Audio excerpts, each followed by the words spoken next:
Alright, so I'm going to show you guys exactly how to store your supplies in your trash barrel if needed.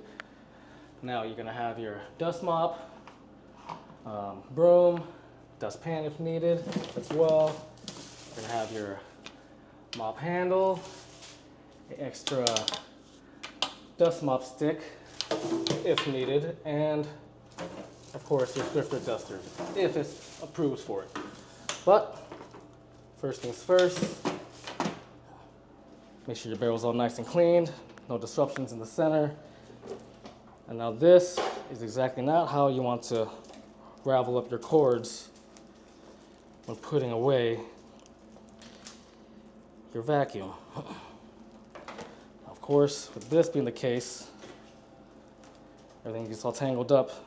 This is most likely not how you're going to want to have it. Do not have anything connected, because if it is connected already with your extension cord, most likely as you ravel it, it's going to bend these cords and whatnot at the ends, and it's most likely going to mess up the whole entire connection from both ends. So of course, disconnect your extension cord.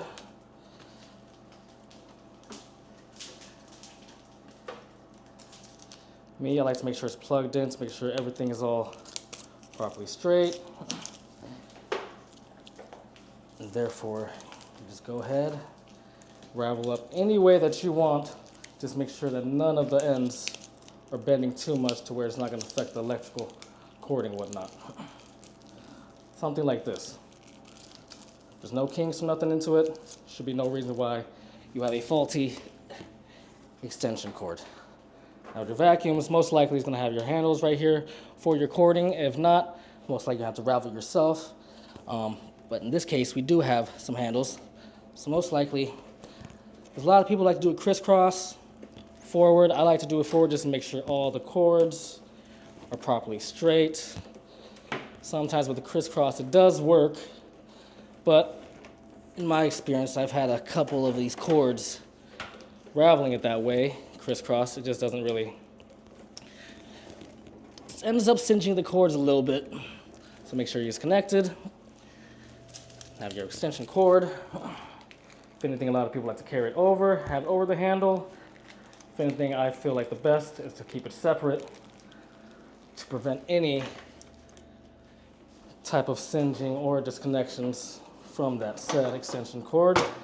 Now, vacuum in first. You put everything else in first before the vacuum, you're just going to be dealing with a bunch of shuffling back and forth. So, if anything, I like to say vacuum first, therefore you have your placements to where everything can properly stand if needed.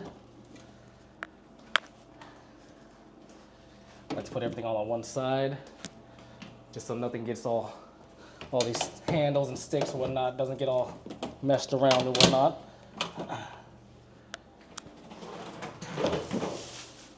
Next, other handles.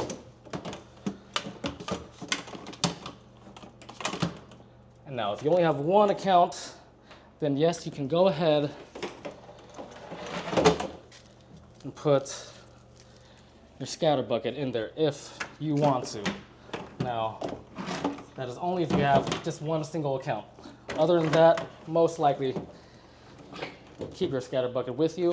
And at the end of the day, that's exactly how you want to make sure all your supplies are in your barrel. Now with the dust mops, most likely, and brooms, to prevent any other further dusting or little crumbs or whatnot damaging the walls, always try to make sure that the brushes and bristles are always pointed forward, not against the wall, because at that point you're going to end up basically getting the walls and corners dirty as well. Of course, with your extension cord, make sure it's on the side, make sure it's all good stood up, and that's basically the gist of it.